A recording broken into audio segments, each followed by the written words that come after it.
All right, welcome back into the Ameren, Illinois Lunch Show with Claibs and Joe here on ClaibsOnline.com. Joe Roderick, Mike Claiborne with you. Sorry for the technical difficulties. If you were watching us live, we welcome you back. If you are listening to the podcast later on today, well, then you have no idea that anything went wrong because we did a lot of editing on this on this show. Claibs, we talked a lot of college football in the first part of the show. Moving on now to baseball. Yesterday, when you saw the news on Craig Counsell going to the Cubs, what were your initial thoughts on that? How surprised were you? Quite surprised. Apparently, nobody saw it coming. They'd had one conversation, and I give Hoyer credit. He made a call on Saturday. They met on Sunday and struck a deal, and he was on a plane to Tallahassee to let go of his manager. Uh, he worked quickly, but I didn't know there was that much friction between David Ross and Jed Hoyer. As we're starting to learn more and more about their relationship, it's a good deal for them. I don't think there's any doubt about it. I think Counsell has certainly proven himself worthy as a manager. He was a good player. And I think that he's going to obviously make them better. And I think he'll make the rivalry between the Cardinals and the Cubs more spirited than what it's been in the last few years. Because I'm going to just be honest with you, there are people within the Cardinals that don't like Craig Counsell. And I know Craig Counsell doesn't like a few people within the Cardinals from a, front office standpoint or manager or coaching standpoint. So this thing could be very interesting because Counsell is a guy that likes to really play head games. And, some managers don't really go for it. And if you recall the year when Mike Schilt wanted to go in the dugout and go after him when the Cardinals were in Milwaukee after Yadier Molina got hurt.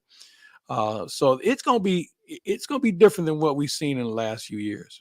That's interesting that you say it just because at a point yesterday, you saw the tweets coming out. Ken Rosenthal, Jeff Passan were the guys that were kind of all on top of it. And initially the report was he was choosing between the Brewers and the Mets. And then it was he was choosing between and then the Mets hire their manager for next year. And then you get the word, hey, he's about to take a job of a team that already has a coach, that they already have a manager. And there were a few tweets out there of people saying the Cardinals would have made sense as that team for him to jump to. And to hear you say what you said about the way it's maybe some of the things that are thought of, whether it's Counsell to the Cardinals or Cardinals about Counsell, that's a lot of people probably not keen on that around baseball then.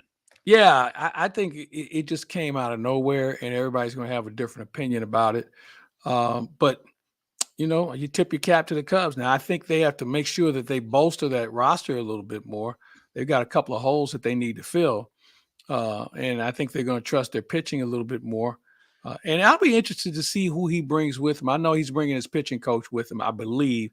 But I think most of his staff is still under contract for another year.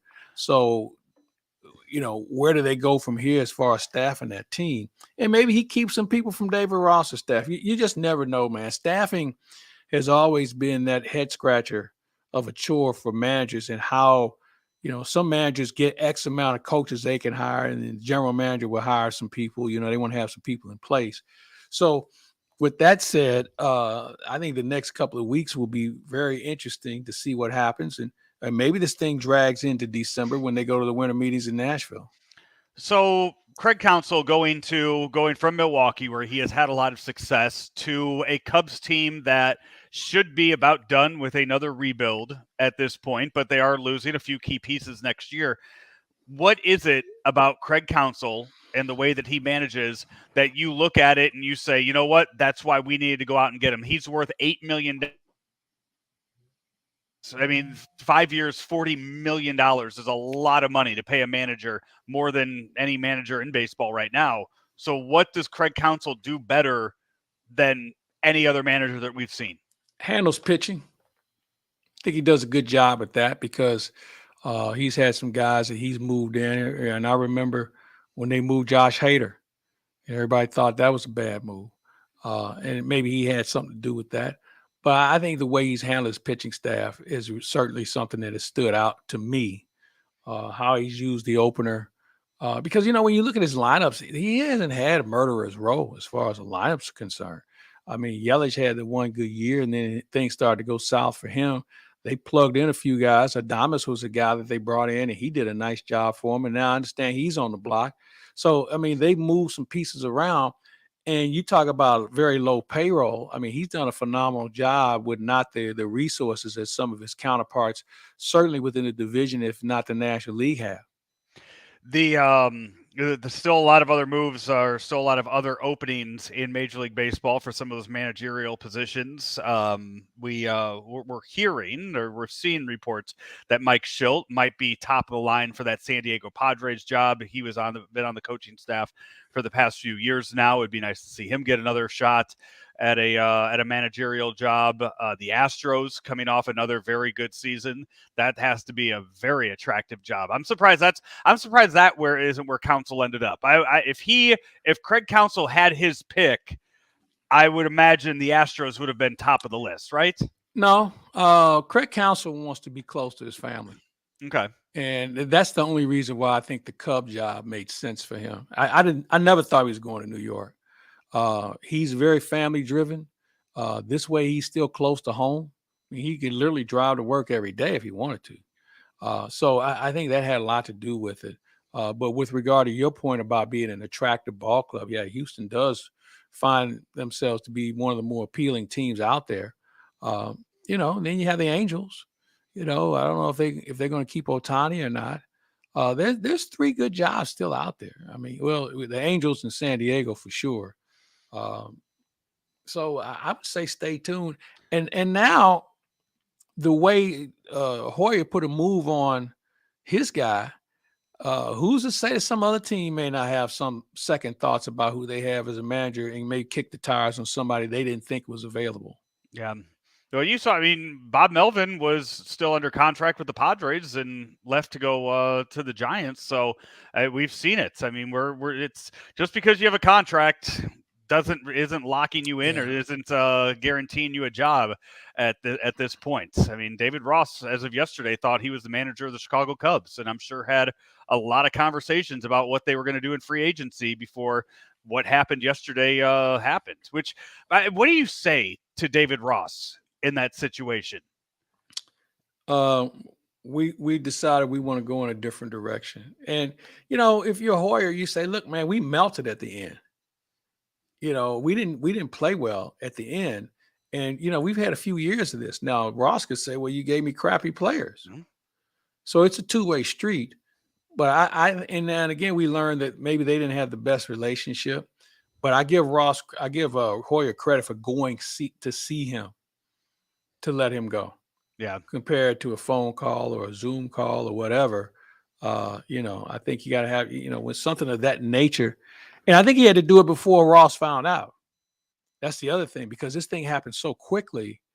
All of a sudden Ross gets a phone call. Hey, I'm hearing Craig Counsell is, in Chicago or whatever. Now you got to deal with that. So, I give Hoyer credit for acting quickly on this. Any word or any idea when we can hear something from the Cardinals in regards to the coaching staff for next year, especially with Yadier Molina? I would think after the general manager meetings, we'll probably hear more. It's my understanding that virtually everybody's going to be back coaching-wise, so they'd have to create a position. Now you get into a numbers game about how many uniform personnel you can have in the dugout. So maybe that's one of the logistical issues that they're trying to address.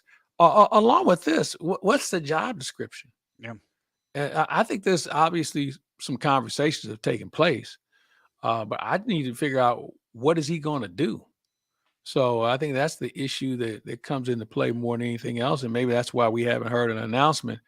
But I would think after the general manager meetings, which I believe wrap up tomorrow, Thursday, we'll have a better idea. And the other thing is, like, there's another big, for lack of a better term, organizational meetings that are taking place in Las Vegas as we speak as well.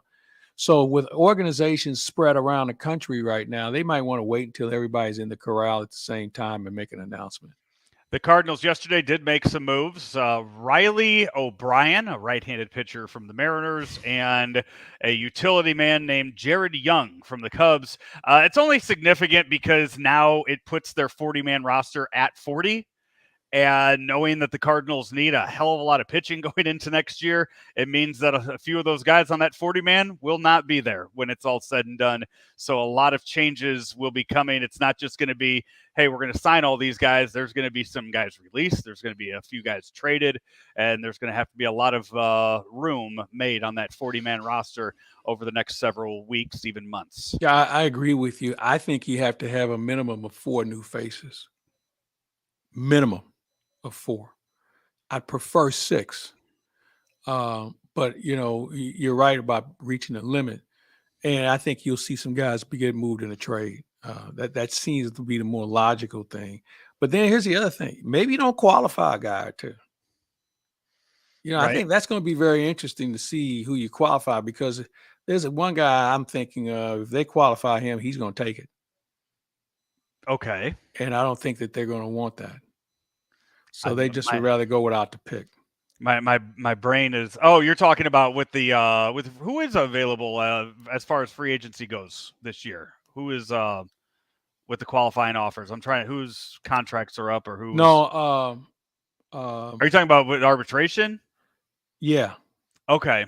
Yeah, there's a lot of questions to coming up with that. But let's look over. So Mark Feinsand wrote an article yesterday for MLB.com ranking the top 25 free agents going into this offseason, and also linking them to teams that he saw as a potential fit. And claims as of right now, I believe there are, I want to say, about 7 of these names on the top 25 list that he has said that would be fits with the St. Louis Cardinals. The first one on that list, surprisingly, not Yoshinobu Yamamoto, who we know the Cardinals, who we know has a relationship with Lars Nootbaar. Nolan Arenado also went out to watch him pitch in Japan recently. Not linked there, but he's number 2 on the list behind Shohei Ohtani. So let's just start with that. As far as going out and getting a name like Yamamoto, what are your thoughts, or how do you see the Cardinals approaching going after a player from Japan? Well, I think there's a fee for him, if I'm not mistaken. Yeah, there is. Was it $30 million? I It's a lot don't of know money. I don't know if they've posted yet. So I think I would look at it along the line that if you're going to jump in it, you might as well jump all the way in it. But again, one guy is not going to be the difference maker for this team. You need multiple pitchers. Okay, you need bullpen help. We talked about before. I don't care who your starter is. You don't have some guy who's in the 8th inning out there. It's been a waste of the first 6 innings of the game. Yeah. So I just think that that's something they have to look closer at, and how they fix that is going to be the real question. There aren't as many bona fide starters in this thing as you think, so you have to act quick, and you're going to overpay. And let's be clear on that. If you want to entertain the free agent market, get ready to overpay, because, as I said, we've heard people, we got to get Aaron Nola.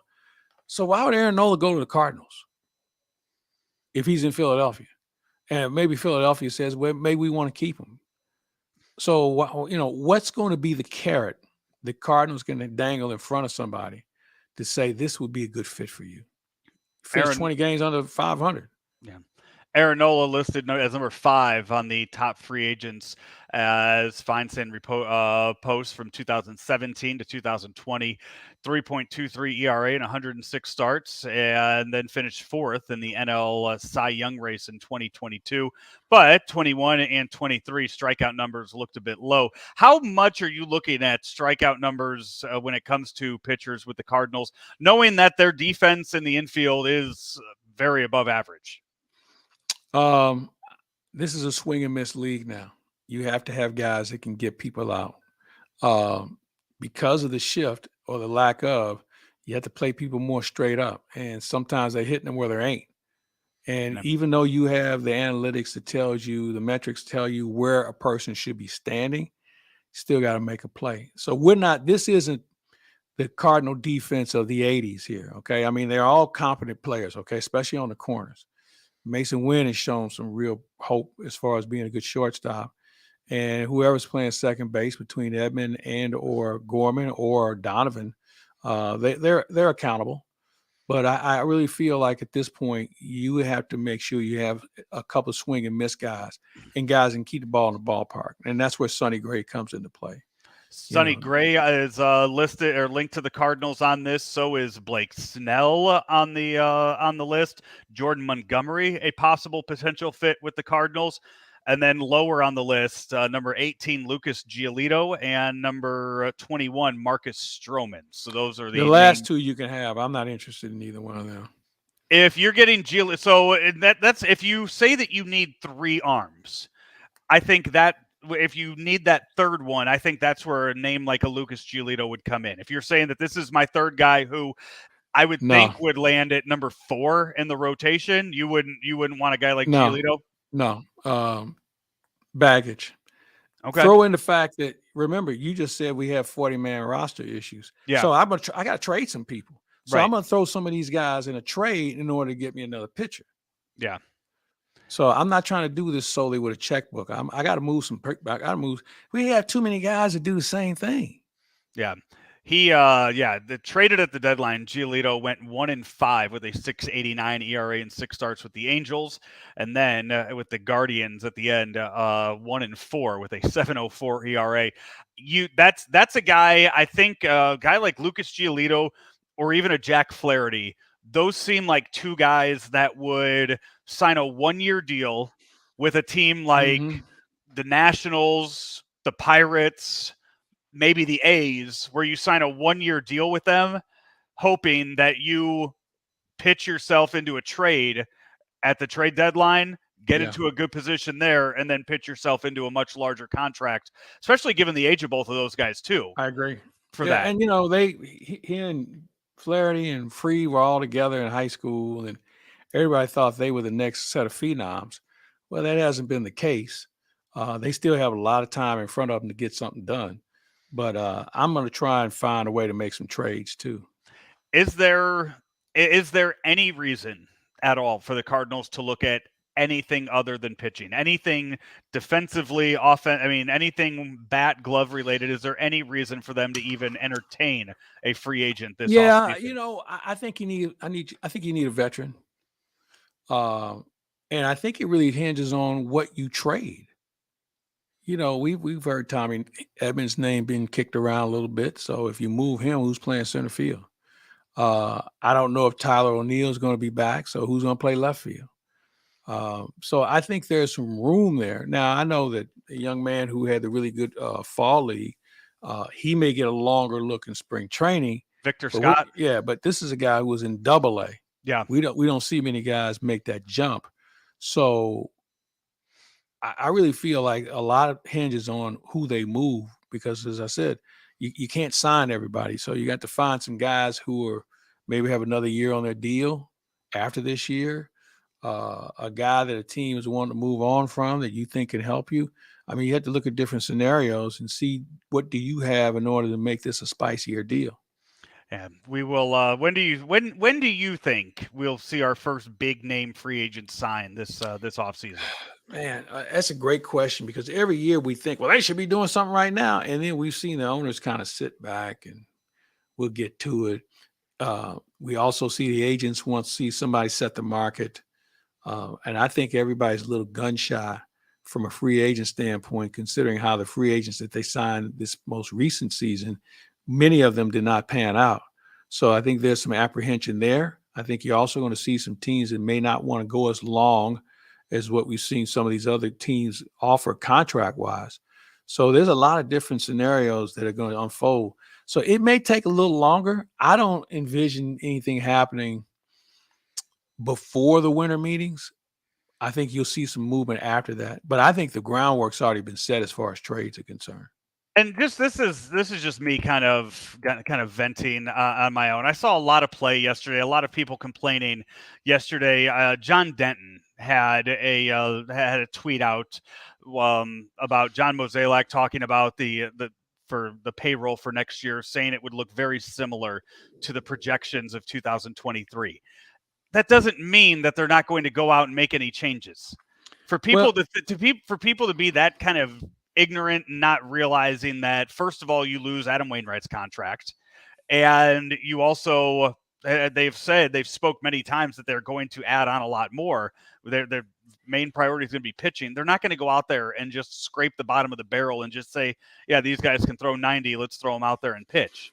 No, I agree with you. I think that's what I call selective retention, as Yeah. far as what people want to perceive the Cardinals are doing without looking at the big picture. It's amazing how that one sentence had everybody running in the street with their hair on fire. I'm sure there was much more to that body of the conversation, just other than that one sentence, but that was the one that had play in it. So when you look at it along that line, you got people, man, who are just out to just grouse, because they can. I'm not sure what they want. Do they want John Mozeliak to lay out the entire game plan and who they're going to pursue? He's going to go out there. He's going to go out there tomorrow and say, "Hey, we're going to offer Aaron Nola $28 million. We're going to offer Blake Snell $26 million, and that's it. We're not going any higher. And if anybody wants to outbid us, there you go. That's what it's going to be." Yeah. No, I agree with you. I think that people just, you have to remember, man, it's the off season and people have to have something to grouse about. And, the Cardinals are the favorite son or favorite child of St. Louis. So they're going to be held under the microscope a little longer. Yeah. Baseball offseason off to a really, really fun start yesterday with somebody. By the way, who's the biggest surprise of anybody that wasn't that an option was declined around baseball? Is there one that jumps out at you? No, I didn't really think anybody who didn't get it. A lot of these guys are at the end of the trail as far as a career, or they weren't producing. Maybe you have somebody younger that you need to play more. So I wasn't really overly surprised by what happened. Tim Anderson, I think for me was one of those. That was a change of scenery more than anything else. Yeah. I mean, Tim Anderson, I think, is still a good ball player, but I think Tim Anderson kind of lost a little bit of lust on his crown when he got dropped. Mm-hmm. That's something that everybody. Hey, oh, that's not the shortstop for the White Sox. Yeah, that's the guy who got dropped. So I think that has something to do with. I just think it was probably time for a change of scenery because the White Sox have been nothing more than a collection of players. They haven't been a team in years. Let's take our final break, come back. We haven't talked any NFL yet. We will do so when we come back right here on the Ameren, Illinois Lunch Show, driven by Gray Bar and brought to you by Munganess St. Louis Acura here on ClaibsOnline.com. Are you ready for a challenging and rewarding career? There are quality jobs in the construction industry. I got out of college and my career choices were very limited, and this provided me with a plan for the present and the future at the same time. I actually have a bachelor's degree in psychology, and I was making less than I make as a first-year apprentice painter. I didn't go to college. I have no college debt. I make more money than the majority of people I know that went to college. Take your first step towards a rewarding career. Visit stlouispdf.org. Back here, it's the Ameren, Illinois Lunch Show, powered by Gray Bar, driven by Munganess St. Louis Acura here on ClaibsOnline.com. Claibs, before we got cut off earlier on in the show, I was talking about the fact that if people want to come out and hear you talk on January 8th, they can do so in Alton, Illinois, at Max in downtown Alton. It'll be the Alton River Dragons winter meeting. And you can go out there and see you as the keynote speaker that evening, talking about, I would imagine, lots of Cardinal baseball. I hope we have something to talk about. Yeah.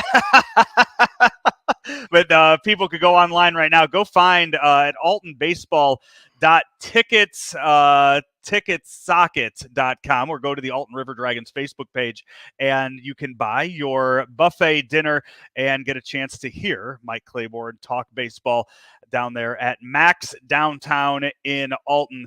One of my favorite places in Alton, Illinois. A place that I have frequented often back in the day. Claibs. I'm looking forward to it. Obviously, as you mentioned, we'll be talking baseball.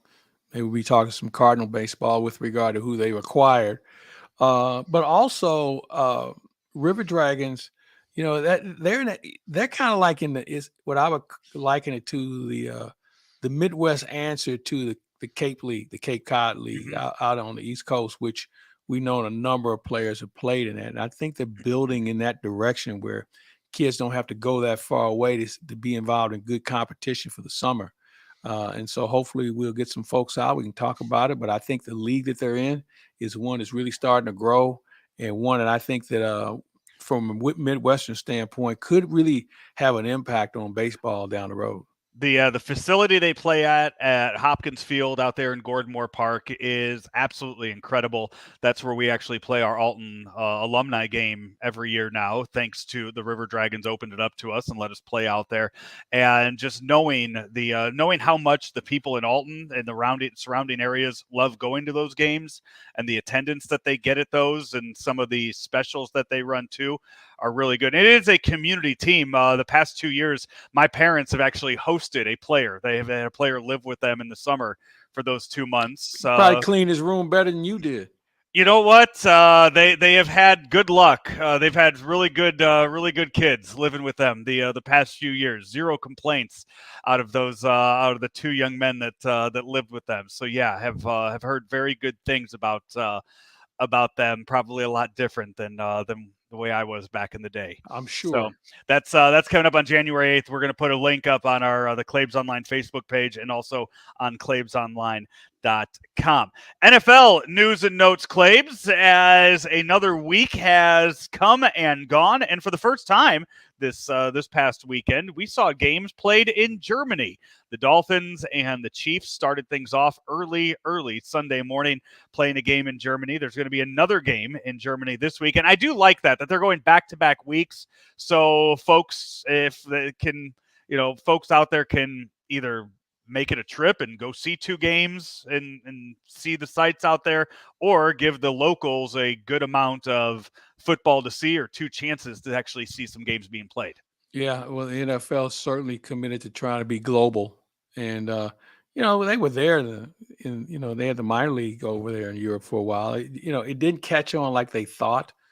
And I don't know if this will catch on. It might be one of those shiny penny moments where you pick it up and you realize you'd rather watch soccer than football.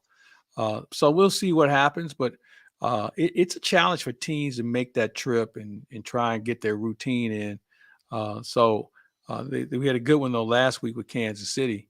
So hopefully we'll have another good one this week. But it's something that the league has been looking at, trying to go back and explore. And we'll see how things develop.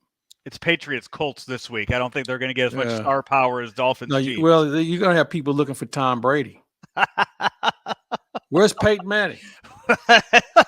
Andrew Luck versus Tom Brady. Yeah, that's what we're getting. Nope. That was looking at this at the games this past week, just Josh Dobbs, what he was able to do with absolutely zero practice time with the Vikings was really incredible. Still not the most impressive outing of the weekend. CJ Stroud just put on an absolute show for the Texans. Yeah, he was slinging it, man. He was fun to watch. But here's a question for you. Have you noticed a lot of these backups and guys that are getting starts because of injury, never heard of? No. Never heard of when they were in college. Some played at smaller schools. But I don't know what that says about the position at quarterback, because we've seen guys on a regular basis on Saturdays who are nowhere to be found when it comes to backing up quarterbacks or having a chance to play. And I just don't know why that is. Maybe these guys, obviously they don't get a lot of reps in practice, but they're probably good classroom guys. They're guys who understand systems, and they have to obviously work as hard, if not harder, to be able to get through that. And if their number is called, they have to be able to respond right then and there on the spot. So it's something that just really makes me scratch my head on why we don't see more recognizable names at the backup position. The Bears, that's one of the ones I imagine you're talking about as far as not knowing who it is. He's played, 3-4 weeks now? Do you know what his name is yet? I saw it the other day, and he's a classic example of what I'm talking about. He's a Division III guy. Tyson Bagnet. Yeah. He went to if you could have given me 48 guesses, I probably wouldn't have gotten it right. Asking where Shepherd College is. No idea. Shepherd College. No idea. West Virginia. Okay. Yeah. But See, that's one of those. I believe the story on him was that he attended the Manning football camps back in high school, and probably just that's who knows. Even at the high school level, if you're a 16, 17-year-old kid, how much weight does that hold 5-6 years down the road? If you're just looking for a name and you're going, you know what? Hey, there was a point the Mannings thought he was good enough to come to their camp, so yeah, maybe but this is the guy we want to bring in. But here's the thing: there's a bunch of Division 1, 2, and 3 schools that didn't think much of him either. So Right. there's got to be a gap there that we're not exploring. But overall, I go back to the point where a lot of these guys we've never heard of, and Yeah. at the rate they're playing, we'll never hear from them again. So as of right now, Claves, everybody in the NFL has at least 2 losses except the Philadelphia Eagles. I know we've talked about it earlier in the year saying the 49ers were the best team in all of football, but they've lost 3 in a row now. Eagles running away with it at the moment? They're really good on both sides of the ball, and they're really good up front on both sides of the ball. I don't think Jalen Hurts gets enough credit. They've given him some guys to throw to, and he's not missing them. And I think bringing in Julio Jones with his experience was really the capper. They got some really good players over there, man, and they just have to stay healthy. That's the key for them: staying healthy, not losing anybody up front, and they could easily run the table. The team right now that really has impressed me are the Baltimore Ravens. 3 weeks ago, 38 points. Last week in Arizona, 31 points. Then this past weekend against Seattle, 37 points. And not only are they just scoring in the 30s, 2 of those games didn't even allow a touchdown. So that is a complete team that they're putting out there right now in Baltimore. So Lamar Jackson playing really good football. Lamar's healthy. That's the key. And offensive line's done a really nice job protecting him. They're going to be a team again. And you know what? They're battle tested as far as the elements are concerned. So when the weather starts to really decrease as far as quality is concerned, I don't think they're going to miss a beat. I think they have some really good, interesting players on offense. So you think about Lamar. Beckham has been okay. Their running game has been reasonable. They don't beat themselves. They're very disciplined. They don't take a lot of penalties. So they've got the best kicker in the game. Yeah. From the football field, Claves, to the soccer field, before we wrap things up here, STL City SC, their first season comes to a bit of a thud of an ending. Number 1 seed in the Western Conference for the MLS playoffs. They lose the first 2 games to Kansas City, and they are done and out. Well, but they weren't really very good for about the last 10 games of the season. They were just average. And I think there's a lot of things. I mean, you have youth. I think some of those guys were not used to the travel. That really may have taken its toll on some players.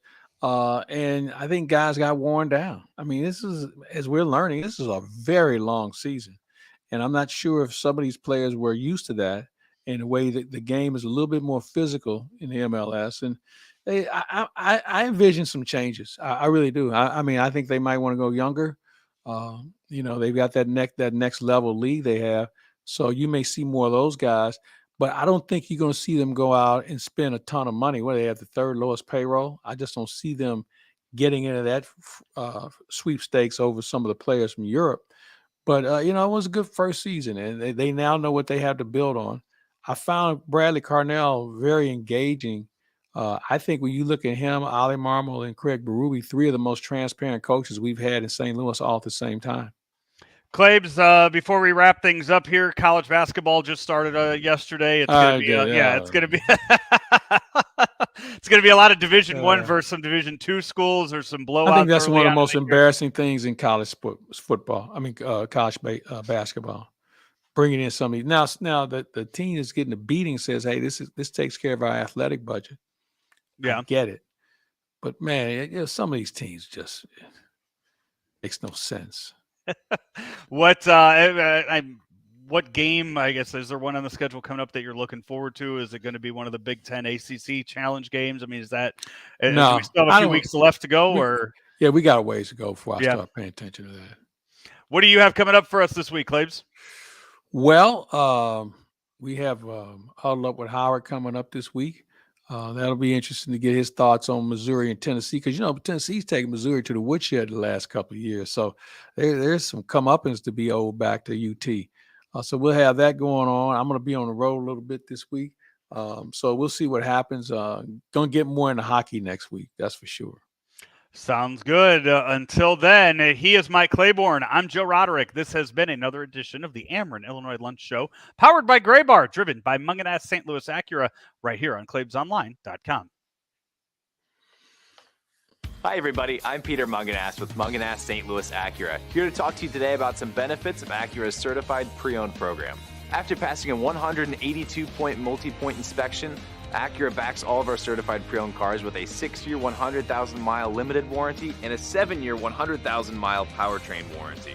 Munganast St. Louis Acura has new inventory arriving daily. Come on into Munganast St. Louis Acura today, meet our award-winning team, and find that perfect certified pre-owned Acura for you.